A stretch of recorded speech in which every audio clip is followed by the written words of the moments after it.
Who are Medicare Advantage plans actually good for? If you are a healthy person, 65 and older, who doesn't qualify for Medicaid, but would struggle to afford Medicare and Medigap and Part D, which is about $200 more per month, then Medicare Advantage is probably better for you. Know that you will have less choice for your providers, and you may be denied certain coverage or medications that your doctors deem necessary due to requiring something called prior authorization. You'll also get some dental and vision coverage with most Medicare Advantage plans, which is nice. However, sometimes that increases your premium too.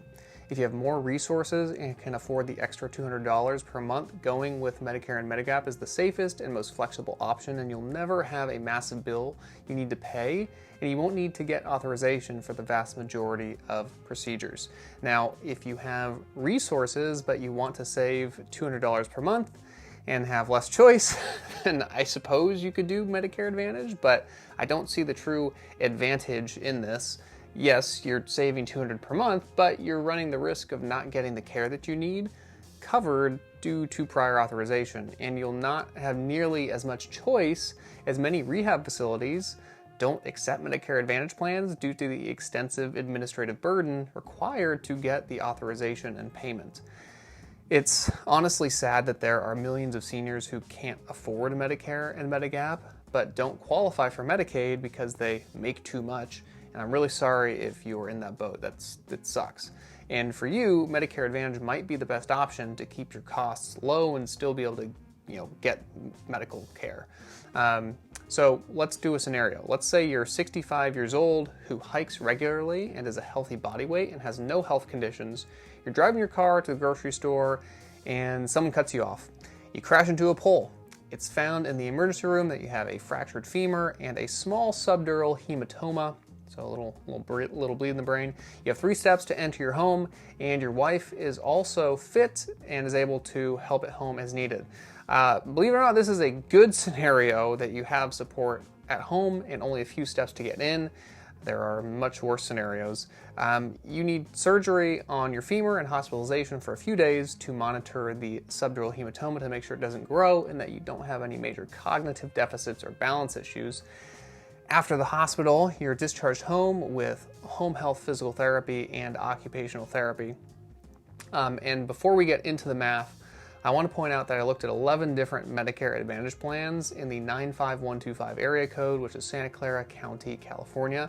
So also, if you're not following along with the math part that's coming up, go through it a few more times or go back to the beginning of the video where I just described what's best for most people without having to understand all the math stuff.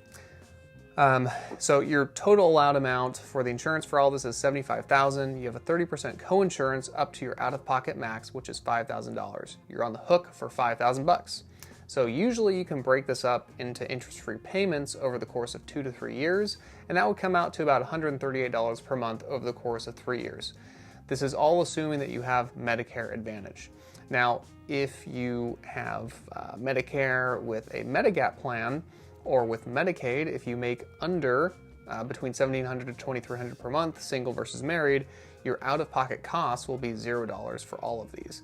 Now, it costs $180 per month more for the Medigap plan and Medicare. However, you save approximately $196 per month because you're no longer on the hook for the hospital fees, skilled nursing, rehab, or home health. If your out-of-pocket max was lower, around $3,000, this would be more of a wash. This is an MA plan, Anthem Prime, or there is an MA plan, Anthem Prime, that only has an $800 out-of-pocket max with no deductible, and it appears minimal to no prior authorizations, and it's a $0 premium. That is an excellent plan, if true, as the Anthem network usually has many providers, but I checked again, and it actually has prior auth for everything. Out of 11 plans, that appears to be the only one that is better value than Medicare plus Medigap, aside from those prior auths. So wrapping up, if I were turning 65 tomorrow, I would 100% go with Medicare and Medigap. I don't want to be restricted by who I can and can't see for catastrophic events, and I want more choice with my primary care provider and others. What do you think? Did you come to the same conclusion or have a different perspective?